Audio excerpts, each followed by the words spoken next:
Unveiling the Miraculous Transformation, the divine story of Israel's destiny revealed in 2 Samuel. In the 3rd year of Jehoiakim, when storms brewed upon Israel's horizon, a shepherd boy named David found himself fleeing from the wrath of King Saul.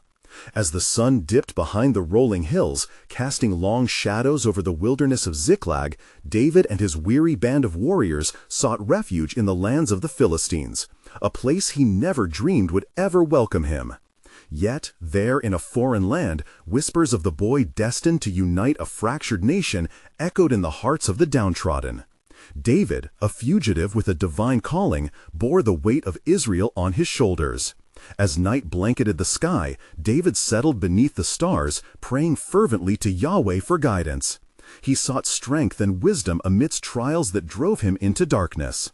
"O Lord, grant me a vision to lead my people towards unity," he pleaded, his heart heavy with longing. And as dawn broke over Ziklag, the voice of the Lord rang in his ear, clear and compelling. It was time. David was summoned to gather the tribes of Israel to rekindle the flame of their covenant with Yahweh and to remind them of their shared heritage, a family bound by the promise made to their father Abraham. He sent envoys to the fragmented tribes, imbuing their hearts with renewed hope. "Gather unto me," he declared, through whispers carried by the wind, "from the hills, the valleys, and the very heart of our land. Return to your roots."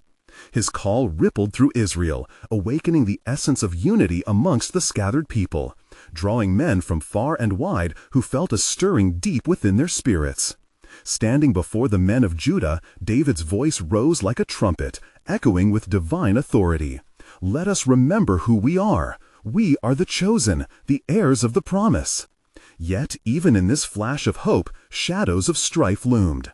Abner, the stalwart general of Saul's army, rallied those still loyal to the remnants of the former king. His heart hardened against the inevitable rise of David, refusing to relinquish the throne. As skirmishes erupted and trials visited, David's faith was repeatedly tested. Yet, amidst the chaos, God's hand began to rest upon David.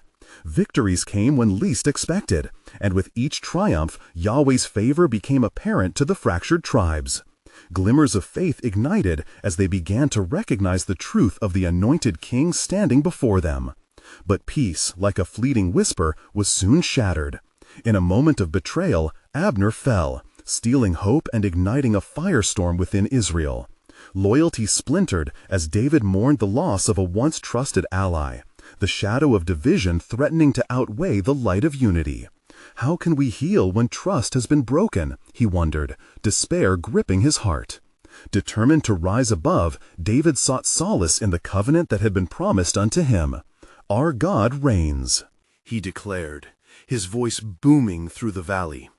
As the dust of chaos settled, David's gaze turned toward Jerusalem, the city of peace, a sanctuary for his people. Could he capture this holy city and fulfill the divine plan for Israel? Would Yahweh sustain him through the tribulations that lay ahead? As David stepped forward towards the city, uncertainty loomed, yet within him flickered a flame, the unwavering belief that God had set a course for him, through trials and triumphs, towards a destiny that only the King of Kings could ordain. Before we continue with this incredible biblical account, I want to make sure you don't miss any of these powerful scripture stories. Click the bell icon and select all notifications. These biblical narratives have transformed countless lives throughout history. If God's word through this story is blessing you, please like and share with someone who needs to hear about God's faithfulness today. Tell me in the comments, which biblical story has most impacted your faith journey? I'm always amazed how God's word speaks to hearts across generations. Now let's continue with what the Lord did next. As David stood at the horizon of Jerusalem, anticipation and dread entwined within him. The promise of a united Israel lay tantalizingly close, yet the path was fraught with peril. Would the adversities of the realm test his resolve and unveil the depth of his leadership? The stage was set for the next chapter of Israel's destiny, echoing through time as the plan of Yahweh unfolded in miraculous ways. As David approached Jerusalem, the pulsating heart of the nation called out to him. It was here, amidst the stones of ancient paths, that God had woven a tapestry of destiny for Israel, a destiny that rested upon David's shoulders. The city, a fortress poised on the mountains, glimmered with the hope of unification, yet dark clouds of hostility lingered just beyond its walls. David gathered his men, voices hushed with anticipation, for they had seen his victories and felt the stirring of God's hand. "Brothers, behold the city that our God has promised. Jerusalem shall be the throne of unity, the light of Israel." His words ignited a fire within them, hearts beating ever faster with his fervor. Yet as they encamped at the doorstep of the city, they knew the challenge of capturing the stronghold of Jebus would not be trivial. The Jebusites walked confidently in their walls, mocking the newcomers. "The blind and the lame will protect our city. Can your king prevail against us?" Their taunts struck like arrows, yet they served as a catalyst for David. With a calm authority, he turned to his men. "Let us know our God of hosts. We will not waver in the face of mockery. Our strength lies not in numbers, but in the might of the Almighty." With these words, he sent forth daring warriors. Joab, his nephew, took the lead. Through a narrow water shaft, they breached the city, stealthily gaining entrance. As dawn broke, the Jebusites awoke to find the fierce army of David amongst them. With formidable strength and divine assurance, David and his men took the city by force. "Come, let us celebrate this victory," he proclaimed, to the sound of trumpets and shouts of joy that echoed across the hills. David declared Jerusalem to be the capital, a city exalted and cherished. He named it the City of David and brought the Ark of the Covenant to dwell there, filling the city with the presence of Yahweh. "For we have sought the Lord," he declared, "and he has answered us, revealing his glory in our midst." As the ark was brought into the city, the air reverberated with praises, voices raised unto God. Worship filled every corner, each heart a vessel of gratitude. David danced before the Lord with all his might, anointed with joy, his heart consumed by the presence of God. Yet amid the jubilation, an echo of discontent whispered through the streets. Michal, his wife, looked upon him with contempt. "How the king of Israel has distinguished himself today, uncovering himself before the eyes of servants," she mocked.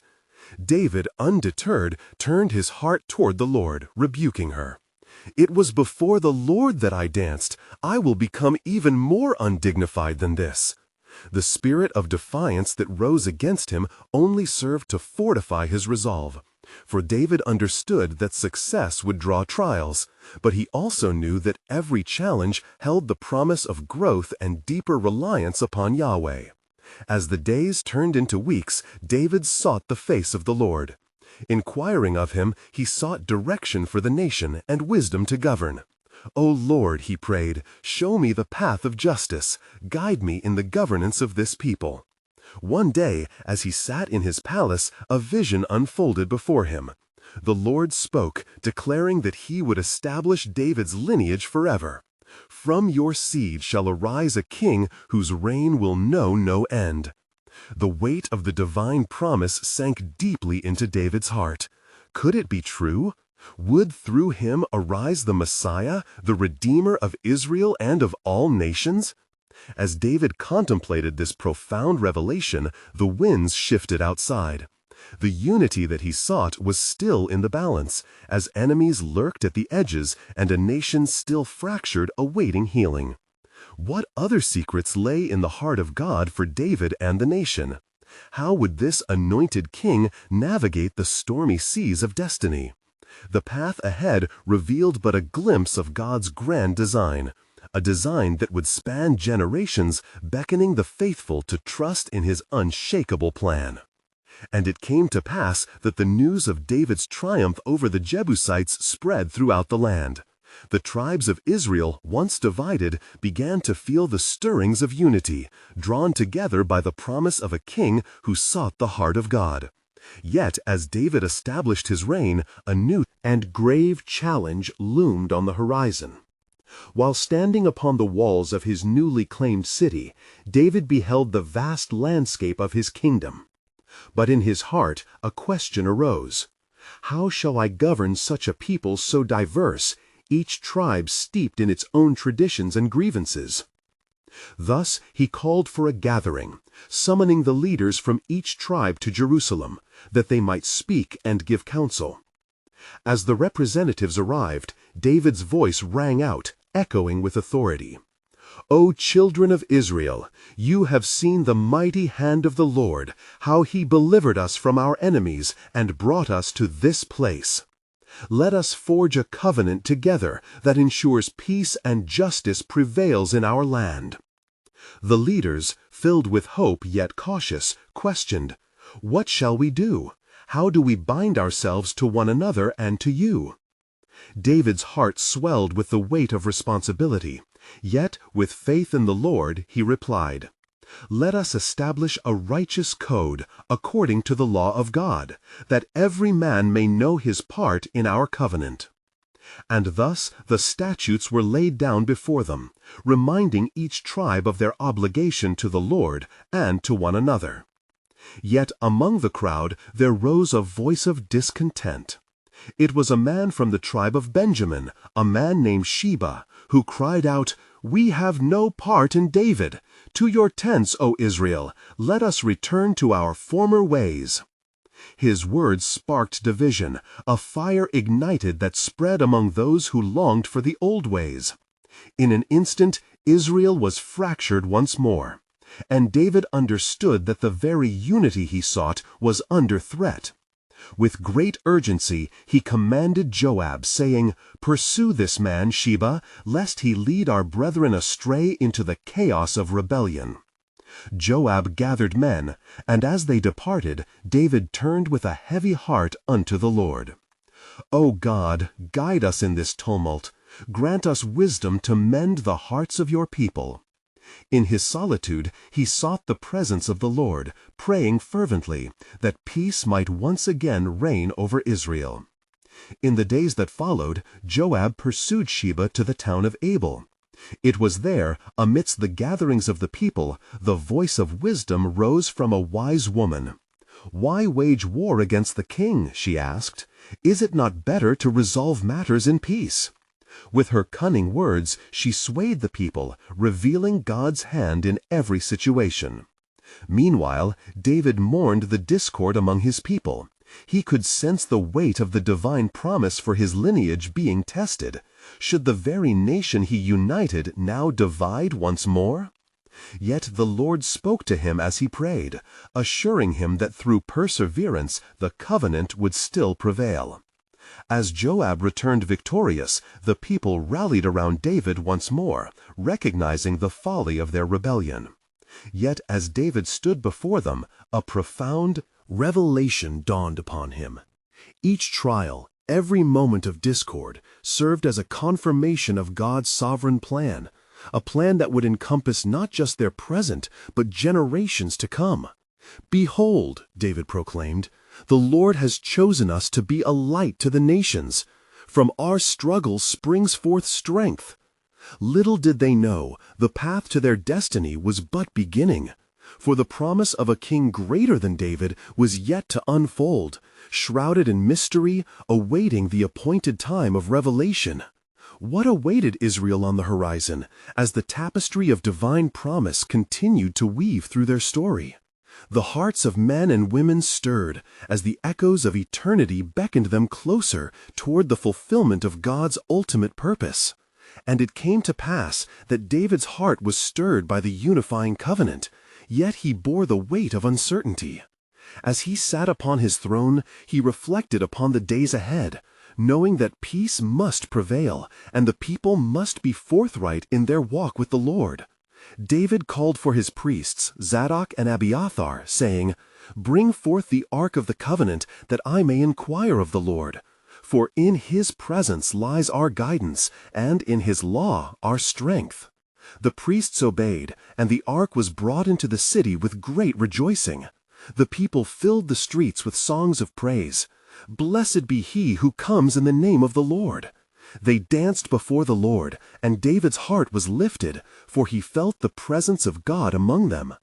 As the ark settled in its new home, David could not contain his joy, and offered burnt offerings and peace offerings before the Lord, seeking his favor upon the newly united Israel. Yet late into the night, as David rested, a dream came upon him. In this dream, the Lord spoke with mighty authority. David, have I not chosen you to shepherd my people? And will I not establish your house before me forever? David awoke trembling, for not only had God affirmed his kingship, but promised a lineage that would endure throughout the generations. In the morning light, David gathered the leaders and relayed the vision bestowed upon him. The Lord will make from us an everlasting kingdom, yet I desire to build him a house, a dwelling place that may serve as a shrine for his glory and a testament to our covenant. The leaders, captivated by this divine vision, agreed in one accord. Let it be so, for our God is with us. But Nathan the prophet heeded a whisper of warning. O David, the Lord does not permit you to build his house, for you are a man of war. Your son, who shall dwell in peace, will construct this temple. David's heart stirred with a mixture of disappointment and reverence, yet he understood God's sovereignty in the matter. Days turned into weeks, and as the nation prospered, news of David's reign spread to neighboring lands. A king named Hiram of Tyre, hearing of David's wisdom and might, sent envoys with gifts of timber and offerings. Let us build for David a house fit for the king whose kingdom flourishes, for your God is indeed with you. Yet even amid David's successes, conflict once again stirred in the north. The Ammonites, emboldened by the discontent of their own, sought to oppose Israel's ascendance. David remained steadfast in seeking the Lord, and he said unto his warriors, Let us go forth and display the might of Israel. Let the enemies of God tremble at his power. Thus they advanced in battle, and the Lord was with them. As the clash reached its pinnacle, David stood as a beacon of hope, his heart heavy for those who would oppose God's chosen. This trial served as a test of faith, a reminder of the divine promise that rested upon him. As victory was claimed, David lifted his hands to heaven, declaring, The Lord is my rock and my fortress, in him I will trust. Little did the people realize that amidst battles won and kingdoms united, the true revelation of God's plan lay deeper still, rooted in the promise of a Savior yet to come, one who would lead not just in war, but in grace and truth. Would they be prepared for the unfolding of this divine mystery? For the chronicles of their story intertwined not just with David, but with a tapestry that would embrace all of humanity, and in the fullness of time unveil the one who would come to save. And it came to pass that, after the victory over the Ammonites, the hearts of the people were filled with elation, and the land enjoyed a season of peace. Yet within David's spirit there lingered an urgency to seek the Lord's guidance, for he understood that peace must not breed complacency. Thus he summoned his council, saying, Let us bring forth the Levites, and let them lead the people in worship and in prayer, that we may remember the laws given unto us, and renew our commitment to the Lord. As the Levites gathered, their voices were raised in a beautiful symphony of praise. The air was thick with the aroma of offerings, and the atmosphere was electric with the expectation of God's presence. David, standing before his people, raised his staff and recounted the mercy and faithfulness of God throughout their history. Behold, he proclaimed, the Lord has delivered us from our enemies and established us as a kingdom. Let us be faithful, lest we stray and return to the ways of darkness. In that same hour, a messenger arrived from the northern regions, bearing news heavy with portent. O king, he spoke, the Ammonites have summoned the Arameans to join their ranks, and a great host gathers against us once more. A shadow fell over the assembly, yet David's resolve remained unshaken. "Our God is greater than any alliance," he declared. "Let us prepare for battle, for the Lord is our shield and our refuge." Thus, David sent envoys throughout Israel to rally the trusted warriors of Judah, and his heart burned with righteous fervor. He sought the Lord again, and as he took counsel from the prophet Nathan, a clear voice echoed within him. "Those who stand against the chosen will see my might." As the host advanced to battle, David led with confidence, a crown of glory upon his head, determined to protect the land promised to their fathers. They marched forth, the sound of sandals echoed against the plains, and as the full moon graced the night sky, the armies of Israel prepared to face their enemies with shouts of triumph. Yet on the eve of war, David found himself alone, walking toward the quiet of the night. He wept before the Lord. "Are we deserving of your grace, O God? Shall we go forth to honor your name? For it is not by our might, but by your hand that we conquer." In that moment of humility, the Lord spoke softly to his heart. "Fear not, David, for I am with you. In the heat of battle, I will be your strength, and through your lineage I will establish my everlasting covenant." With renewed fervor, David returned to his people, declaring the promise of God. "The Lord shall fight for us, and we shall be still," he urged them, igniting their spirits with hope. The warriors trusted in the covenant that flowed from David's lineage, not yet realizing the greater revelation that awaited them. As dawn broke, the armies clashed, fierce and relentless. David fought valiantly, his spirit unwavering, until the Lord gave them victory by the sword of his hand. Yet as the dust settled upon the battlefield, a profound silence enveloped David's heart. For in victory he sensed a deeper stirring, a divine thread woven through history leading towards a future promise, a promise of peace among nations, yet unfulfilled. Little did David know, as he stood among the ruins of battle, that the unfolding of God's sovereign plan would not only define his life, but extend beyond his lineage, weaving a story that would resonate through eternity. With the dawn of a new era approaching, could they perceive the mystery that lingered just beyond their grasp, a whisper that spoke of a coming Redeemer? And it came to pass that after the triumph over their foes, the hearts of the people were lifted in gratitude. Yet David's spirit was pensive. He gathered his captains and spoke, "Let us not indulge in pride, but rather let us seek the counsel of the Lord anew. We must secure the spoils of our victory, and more so, seek his wisdom in the days to come." As the elders of Israel assembled, they spoke amongst themselves in hushed tones, reflecting on the ways of the Lord and the teachings of their forefathers. David, with his eyes turned upward, led them in prayer, beseeching the Almighty for guidance. "O Lord, guide our paths and instill within us a heart of discernment, lest we wander from your ways." That very night the Lord spoke once again to David in a dream. "I have seen your faithfulness, David, and I have heard your prayers. Prepare your heart, for I have chosen a dwelling place among my people. There shall come a time when my name shall be glorified in the temple made for me." When David awoke, his heart trembled with anticipation. He understood that his own lineage would play a role in this sacred promise. He arose early, gathering the leaders and declaring unto them the vision he had received. "The Lord has ordained that a house shall be built for his name, and I, as your king, shall do all that I can to prepare for this sacred undertaking." The people marveled at David's words, for their zeal fanned into flame as they considered the gravity of such a covenant.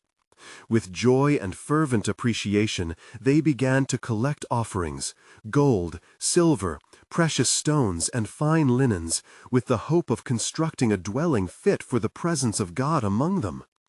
But amidst their preparations, news reached David of a further conspiracy rising against him. A discord bred among the tribes, fostering dissent and envy towards his rule. The voices of rebellion grew louder, and there was talk of division. David, alarmed by the tumult, sought the Lord once more, his heart aching. "O God, how shall I lead this people? How shall I bring unity in this hour of strife?"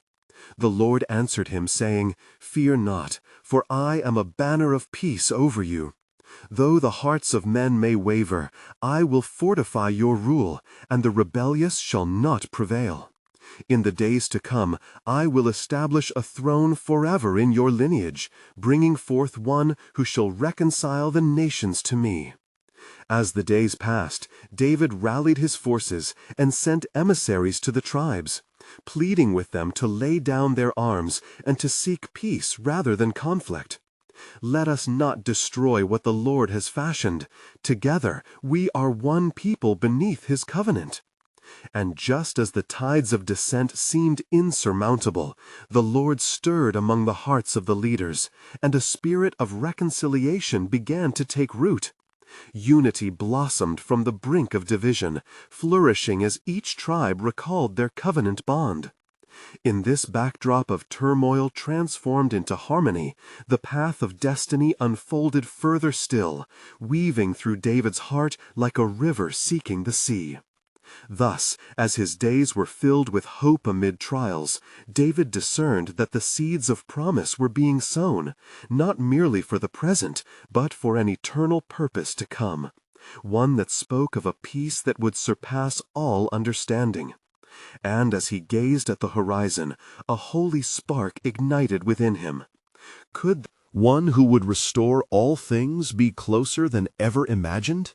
The very heartbeat of the future pulsed through his lineage, poised to reveal the ultimate revelation of God's sovereign plan, one that would echo throughout the ages. And it came to pass that the days of harmony pressed forth, yet within the shadows of the land, whispers of uncertainty remained. David, having reconciled the tribes, called for a great assembly at Hebron, that all may hear the word of the Lord concerning the temple. He stood before the leaders and the people, gathering their attention as he proclaimed the greatness of God. "Brothers, hear me. The Lord has determined to dwell among us, to reveal his glory within a house that will not be shaken. We have feared the rebellion, yet our God is greater than our fears." His voice throbbed with the weight of divine purpose.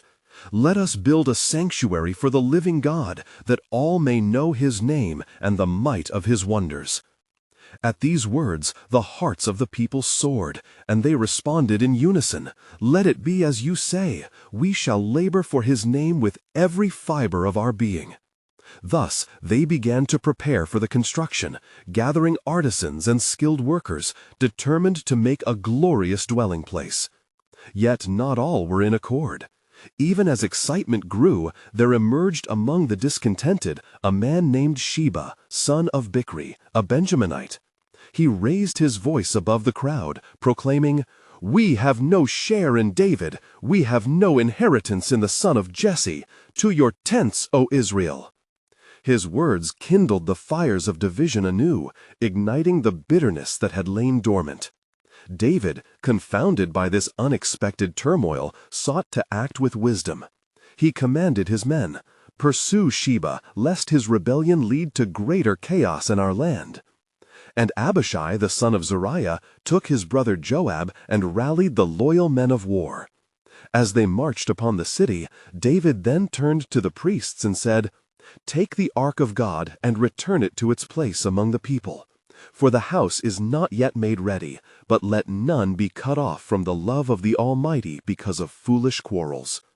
The priests obeyed, and the presence of God moved back among his people like a flowing stream, nurturing hope where division sought to thrive. And there arose quite a chase. The men of David pursued Sheba through the mountains and the vast valleys until they came to a city called Abel of Beth-Maacah. There Sheba took refuge, and the people, fearful of further conflict, began to suspect a siege was imminent. The messenger of David cried out, "What are you doing? Deliver this man, and peace shall come upon us." It was then the wise woman of the city arose and spoke to the people. "Hear me, this man seeks to divide us, yet we Are of one family. Let us do what must be done for the peace and welfare of our abode." Thus born in her council was a collective resolve to act. The people, recognizing the folly of his rebellion, apprehended Sheba from his hiding and brought him forth. They took him to David, and the king's wrath was abated. Redemption was found through unity and divine wisdom, reminding David of the promise that rested upon him, that his legacy was not merely for his generation, but for generations unnumbered. As the sun set over Israel, David stood, gazing at the horizon again. Could it be that amidst the struggles of man, the steadfastness of God remained unwavering? For it was revealed, even in strife, the Lord's hand orchestrated a greater plan, a lineage through which the nations would be blessed. But what new trials lie ahead for David and the people? Even now, amidst their triumph, a deeper mystery awaited to unfold, a promise that would reshape the very fabric of their history and secure their destiny forever in the embrace of the divine. And it came to pass that the calm after the storm was but a fleeting respite, for as David returned to his palace, the echoes of rebellion lingered still. His heart was burdened, yet it was the Spirit of the Lord that gave him strength. As he pondered the days of trial, he penned the words of a psalm, lifting his voice unto the heavens, declaring, "The Lord is my light and my salvation. Whom shall I fear?" Psalm 27:1. In the days that followed, God's hand moved amongst his people, and the foundations for the temple were laid by the fervent hands of craftsmen. Yet, even as they carved the stones and gathered the cedar wood, the hearts of some grew heavy with doubt. They whispered amongst themselves, "What if this house is not built according to the will of the Lord?" Hearing their murmurs, David sought the counsel of Nathan, the prophet, who had spoken to him in dark times. With a heavy heart, David sought assurance that the Lord's hand would guide them through the labyrinth of uncertainty. "O Nathan, speak to me of the Lord's will. Is he indeed with us in this endeavor?" Nathan, filled with the Spirit, replied, "Go, and say unto my servant David, Thus saith the Lord, Will you build me a house to dwell in?" 2 Samuel 7:5. He spoke of the covenant that God had made with David, reminding him of the promise to establish his kingdom forever. "For your son shall build a house for my name, and I will establish the throne of his kingdom forever." 2 Samuel 7:13. Comforted, David gathered the assembly once more, standing upon the prepared ground. "Hear me, O people of Israel, the Lord has spoken. He shall establish a house, and through our obedience this dwelling shall rise." And just as the skies bore witness to David's proclamation, a great storm cloud formed and rumbled above, shaking the very earth with its presence. It was a sign, and the people remained awestruck. They recalled the words of the Lord that spoke of his dwelling, filling their hearts with renewed reverence. "The God of Israel has chosen us. Let us rejoice in this calling," they cried. Yet as they rejoiced, the heart of Joab was troubled, for he pondered the whispered discontent that still lingered among those who had once pledged loyalty. "What of our brethren from the north?" Joab asked David, his brow furrowed. "Are they entirely at peace after Sheba's treachery?" David, sensing the restiveness, resolved to send emissaries to the tribes, spreading the word of unity and love. "Fear not, for our strength rests not in numbers, but in faithfulness to our God." The emissaries journeyed forth, their footsteps imbued with purpose, sharing God's promise of peace. As the tribulations of the past were recounted, the murmurs of dissent began to silence in the hearts of men who sought after righteousness. In the quiet of deep night, the Lord spoke unto David once more, saying, "I have heard your cries and seen your work. Know this, I am preparing a way before thee, and I will bring all Israel into the harmony I have ordained." But there lingered the weight of destinies yet to be unveiled. What paths must they tread, and what trials would shape their journey? For even as the promise of God resounded through the hearts of his people, a shadow loomed on the horizon, a reminder that within every promise lay the seeds of divine testing. Yet does not the Lord prepare those for whom he has destined greatness? And even now, amidst the anticipation of construction and unity, the stage was set for the unfolding of his grand design. Would they be ready as the appointed hour approached? The plans of the Almighty were in motion, a jeweled tapestry of history yet untold, leading them toward a revelation that would forever alter the course of his people. And it came to pass that the temple's foundations were laid, yet the spirit of unrest still clung to the people like a shroud. David, mindful of the whispers that had stirred the hearts of the faithful, sought the counsel of the Lord. O God of my ancestors, grant me wisdom to lead your people with courage and vision, he prayed fervently. As dawn broke, a new brightness filled the sky, and peace began to settle, yet a stirring was felt deep within the land. The tribes of Israel had heard the sounding call for unity, yet their hearts remained heavy with the scars of division. It fell upon David to galvanize their spirits, to unify the people under the banner of the Lord's promise. Thus he summoned the elders and leaders of Israel, declaring, "Behold, the God of our fathers spoke to me. He has prepared a place for us, and is it not our joy to serve him? Let us come together as one nation to fulfill his divine purpose." As his voice echoed in the assembly, the people's hearts began to quicken, igniting a flicker of hope among them.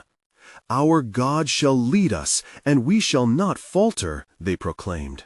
But unspoken fears lingered, as men regarded their brothers from ancient factions with suspicion. Joab, observing the eagerness, raised his voice, seeking to remind them of the shadows that still lingered. But what of the discontent? What of the hearts that speak not openly, but plot in silence? If we overlook these voices, we may court ruin. David, riveted by Joab's words, understood the weight of his counsel, as their history echoed the peril of division. Let us send forth messengers, not simply to relay peace, but to offer all that our God is, our strength, our unity, our offerings. And so they dispatched emissaries, carrying the charter of reconciliation to every corner of Israel. The journey was fraught with the anxiety of uncertain reception, but hope surged in their hearts, for they bore the word of the Lord and the power of unity.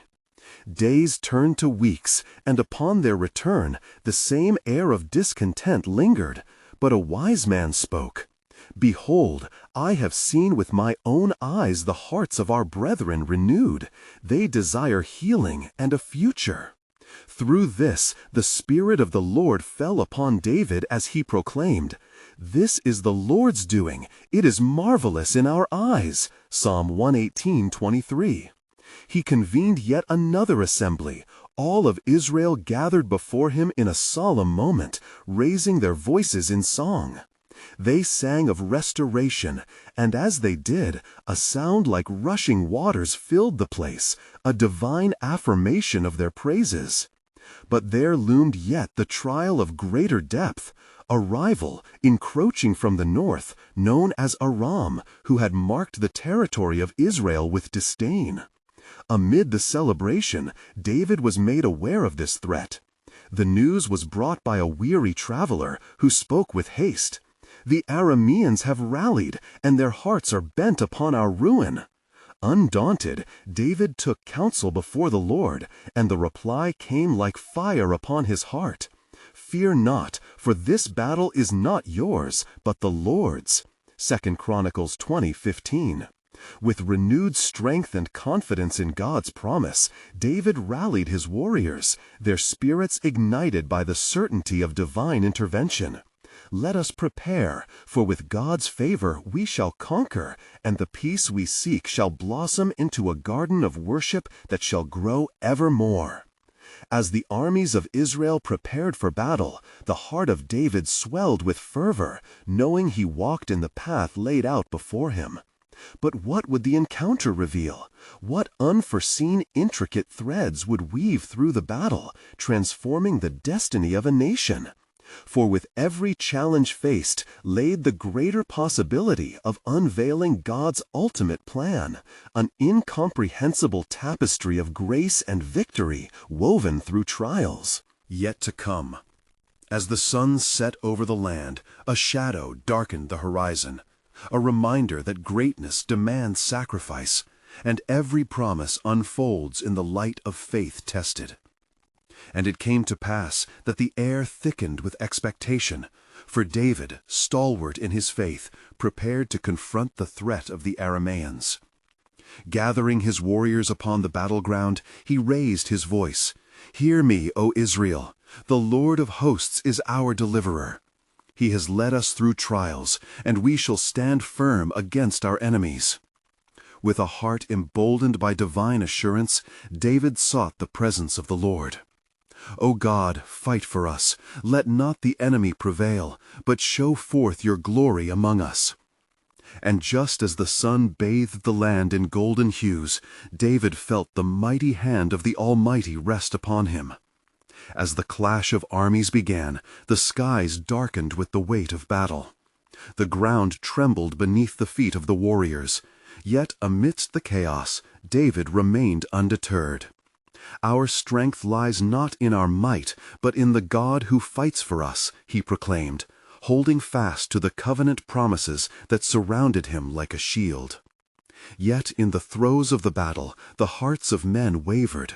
Doubt crept in, and the cries of fear threatened to drown out the voices of hope. "Is he indeed with us?" murmured a soldier beside David, glancing nervously toward the swelling hordes of the Arameans. But David, undaunted, lifted his hands toward heaven. "Fear not, trust in the Lord, for we are his inheritance." And as he prayed, thunder echoed in the heavens, stirring the hearts of his men with a surge of faith. A tumult arose, for the Lord sent confusion upon the Arameans. They turned upon one another in terror as a divine wind swept through their ranks. Witnessing this great act of God, the Israelites surged forward, emboldened by the realization that victory belonged to the Lord. The sound of triumph erupted as they overtook their adversaries, and David led them with unwavering resolve. When the dust settled upon the battlefield, the hollow echoes of conflict gave way to the joyous shouts of victory. David and his warriors stood amidst the remnants of conflict, hearts lifted unto God. "The Lord has fought for us," he declared. "Let us not forget his mighty hand in our midst." As the people rejoiced, David turned his heart once more toward building the temple. "We have tasted the divine victory of our God, and together we shall construct a sanctuary to honor his name." With renewed vigor, he called upon the people to gather offerings in abundance, each heart compelled to contribute to a dwelling place for the Almighty. In the weeks that followed, preparations commenced. Artisans, priests, and workers came forth, united in the labor of love for the God who had rescued them. The sound of hammers and the clinking of stones filled the air. Every task was seen as sacred, each step a testament of faith.